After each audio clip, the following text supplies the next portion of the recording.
नाचणीची page न खाणारं बाळ सुद्धा ही नाचणीची खिचडी अशा प्रकारे खाईल ना की तुम्ही म्हणाल की हे तर मी तुम्हाला अगोदर का सांगितलं नाही. तर चला बनवूयात. तर काय करायचंय, आपल्याला 2 चमचे नाचणीचं पीठ घ्यायचंय आणि त्यानंतर त्याच्यामध्ये थंड पाणी टाकायचं आणि व्यवस्थित मिक्स करायचं. ही आयडिया मला माझ्या एका फॉलोअर्सनेच दिली होती, त्यामुळे छान आयडिया आहे ती. मी तसंच केलं, त्याच्यामुळे जास्त त्याच्यामध्ये गाठी होत नाहीत. मग आपल्याला काय करायचंय, थोडंसं तेल घ्यायचं, जिरे मोहरीची फोडणी द्यायची. त्यानंतर त्याच्यामध्ये आपण चॉप केलेले टोमॅटो, थोडंसं मी इथे कढीपत्ता पण घेतलेला आहे, त्याला हातानेच असं चिरडून घ्यायचा आणि टाकायचा. मग सगळं व्यवस्थित परतवून घ्यायचं. त्यानंतर वापरलेली आहे शिमला मिरच, एकदम थोडीशी घ्यायची आहे, बारीक भरपूर तुकडे करायचे, टाकून द्यायचं फोडणीमध्ये. त्यानंतर इथे घेतलेला आहे मी किसलेला थोडासा गाजर, तो पण घ्यायचा, छान व्यवस्थित फोडणीमध्ये परतवून घ्यायचं. त्यानंतर आपल्याला इथे ऍड करायचंय बीटरूट. बीटरूट पण थोडंसं किसलेलं घ्यायचं आणि इथे फोडणीमध्ये ऍड करायचं. एवढा सुंदर सुगंध आताच यायला लागतो ना याचा, असा स्वीट, एकदम भारी वाटतं बनवताना पण. आणि मग सगळ्यात महत्वाचा इन्ग्रेडियंट म्हणजे हळद. मग अर्धा टीस्पून हळद टाकायची आणि व्यवस्थित परतवून घ्यायचंय. आणि त्यानंतर आपल्याला जेवढं याच्यामध्ये तेवढं पाणी टाकायचंय आणि थोडंसं पाणी उकळू द्यायचंय. आता तोपर्यंत इथे काय करायचं, थोडेसे तांदूळ, त्याच्यापेक्षा अर्धी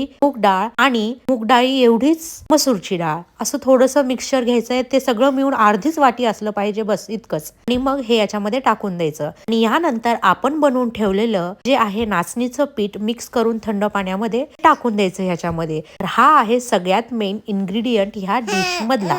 आता ह्या सगळ्या मिश्रणाला व्यवस्थित मिक्स करायचं आणि मस्तपणे असं मिक्स करून झाल्यानंतर कुकरच्या 3 ते 4 शिट्ट्या होऊन देण्याकरता ठेवून द्यायचं. एक नंबर खिचडी बनते, पुलाव सारखा सुगंध येतो घरामध्ये हे बनवताना, बीटरूट गाजर यामुळे.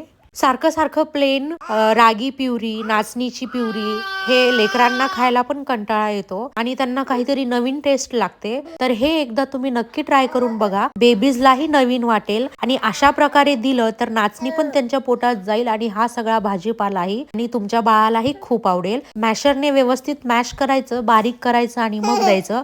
किंवा ह्याची प्युरी तुम्हाला करायची असेल मिक्सरमध्ये ग्राइंड करून, तर तुम्ही प्युरीही करू शकता. तर आजची रेसिपी तुम्हाला कशी वाटली कमेंटमध्ये नक्की सांगा.